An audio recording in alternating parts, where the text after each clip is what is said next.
Nous sommes mardi 2 juin 2020. Mesdames, Messieurs, bienvenue à ce nouveau rendez-vous du journal en français, dont voici d'abord les titres.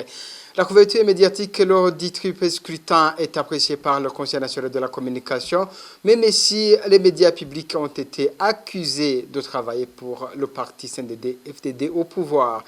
Et par rapport à ce triple scrutin, le mouvement des femmes et filles pour la paix et la sécurité au Burundi exhorte la Cour constitutionnelle d'user de sa compétence pour trancher le conflit électoral et au peuple burundais de rester serein.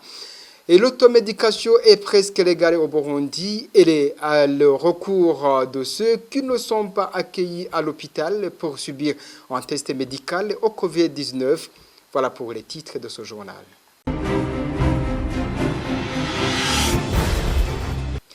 Rebonjour. La pandémie du coronavirus continue de faire des victimes dans l'indifférence presque totale des gouvernements. Des cas suspects ne sont pas testés et les patients abandonnés à eux-mêmes. Ça donne à l'automédication. Les précisions avec Bertrand Ngendakouliou. Le cas le plus récent est celui d'un professeur de l'école King's School à Kinindo, en mairie de Bujumbura. Ce dernier a rendu l'âme dans la nuit de samedi. Le lendemain, ses collègues ont reçu un message mettant en garde toute personne qui aurait été en contact avec le défunt ou avec sa famille pour se mettre en quarantaine en attendant de subir les tests du coronavirus. Le cas de ce professeur n'a jamais été communiqué par le gouvernement. Une situation confirmée par d'autres sources en provenance de diverses structures sanitaires de Bujumbura. Elle affirme qu'aucune journée ne passe sans que plus de 5 patients avec des signes éloquents du Covid-19 ne viennent se faire consulter. La récente alerte de la Ligue ITK sur l'imminente explosion du coronavirus au Burundi indique également que le virus s'est déjà propagé dans au moins 10 provinces sur 18 que compte le pays. Or, selon l'alerte, aucun centre de santé de l'intérieur du pays n'a la capacité de tester les personnes présentant les symptômes. Aucun centre en dehors de Bujumbura n'est autorisé par le gouvernement à effectuer des tests, ce qui constitue une preuve de l'opacité sur le niveau de prévalence de la pandémie. Selon toujours la Ligue ITK, dans certains cas, le gouvernement refuse de tester ceux qui déclarent souffrir des symptômes du coronavirus et d'un autre côté, le même gouvernement ne veut pas révéler les vrais résultats des tests. Cette situation suscite colère et indignation dans les familles dont les membres décèdent avec des symptômes du Covid-19 sans qu'ils aient été testés de leur vivant. Et pendant que les gens meurent, nombre de personnes sont contraintes à l'automédication, tandis que d'autres sont sommés de rester chez eux et prendre les médicaments à leur portée. Une contrainte en vue de ne pas violer ce que des observateurs qualifient de politique de déni du gouvernement burundais. La rédaction de la télévision Renaissance a essayé de contacter le ministère de la Santé pour répondre à toutes ces inquiétudes, mais sans succès. Merci à Bertrand Ngendakouliou. Nous poursuivons avec la page politique. Selon le code électoral, la Cour constitutionnelle a la compétence d'annuler partiellement ou totalement si elle juge que les irrégularités relevées ont influencé de façon déterminante les résultats des élections du 20 mai 2020. La recture et du mouvement des femmes et filles pour la paix et la sécurité au Burundi. Ce mouvement affirme aussi que ces élections ont été émaillées de plusieurs irrégularités, dont les plus graves. Le mouvement des filles et femmes pour la paix et la sécurité au Burundi demande par ailleurs au peuple burundais de rester serein en attendant le verdict de la Cour constitutionnelle et d'éviter le recours à la violence.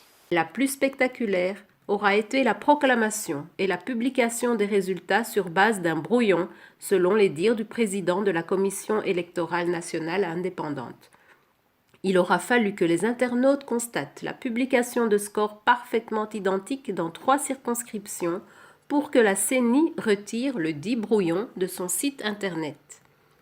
Suite à toutes ces irrégularités et bien d'autres, le président du CNL a déposé un recours à la Cour constitutionnelle qui a justement la compétence la plus large en matière de contentieux électoral, dont toutes les phases sont soumises à la vérification par la Cour.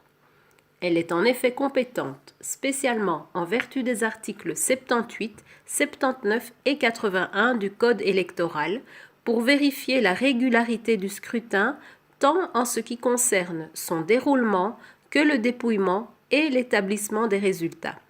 Et ces décisions vont de la simple rectification des erreurs matérielles à l'annulation en tout ou en partie du scrutin si elles jugent que les irrégularités relevées ont pu en influencer de façon déterminante les résultats. Toutes les phases du processus électoral sont donc couvertes.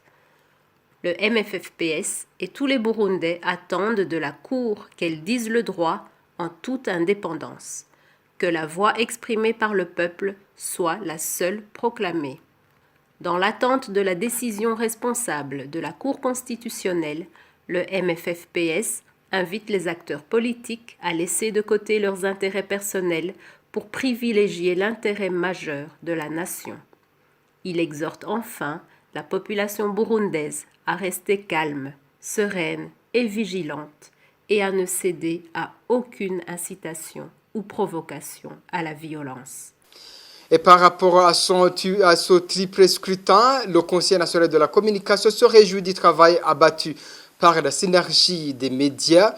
Et jusqu'au lendemain de ces élections, Nestor Bangomukunzi, président du CNC, l'a exprimé ce mardi matin lors d'un point de presse qu'il a tenu sans permettre aucune question des journalistes présents.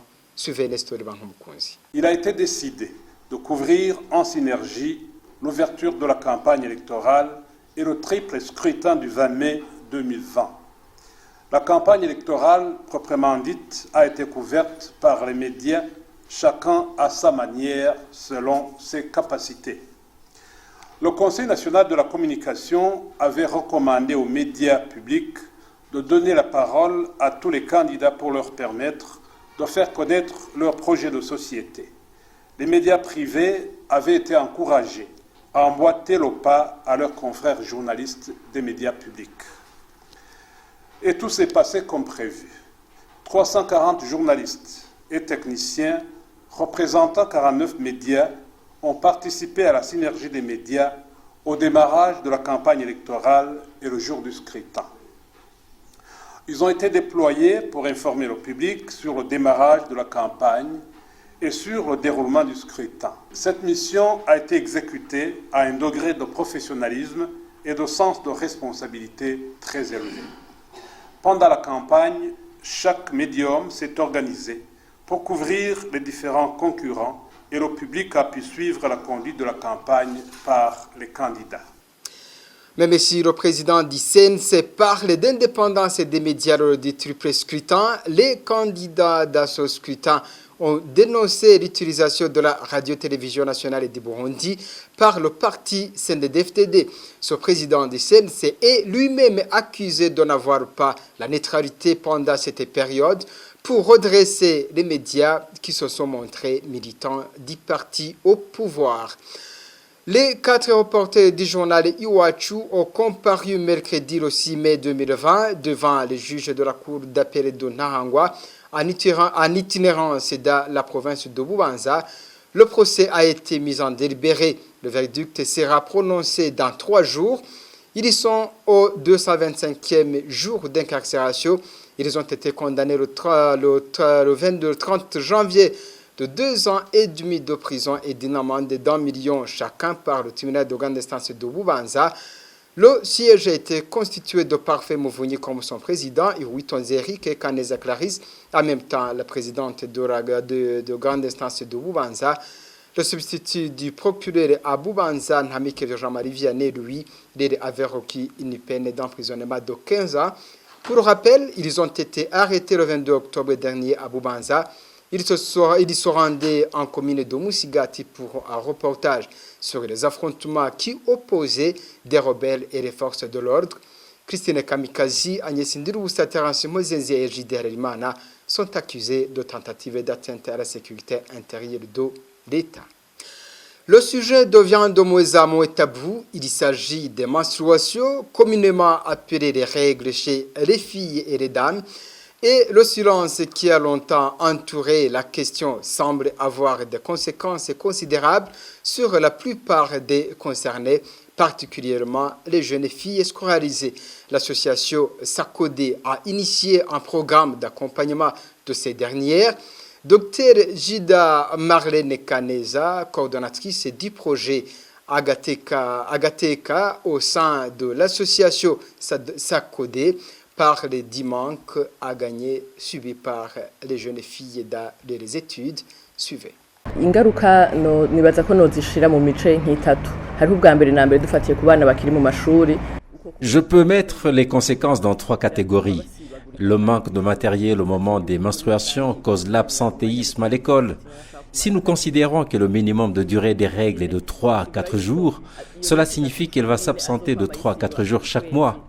Ce qui veut dire que pendant ces jours où elle va s'absenter, elle va rater des cours, des travaux, ce qui va même causer des mauvais résultats. Cela se démontre même quand vous considérez le nombre de filles inscrites en première année. Elles sont d'ailleurs plus nombreuses que les garçons. Mais au fil des années, à partir de la 5e, 6e, les chiffres déclinent. Et en 7e, 8e et 9e, les chiffres sont encore plus bas.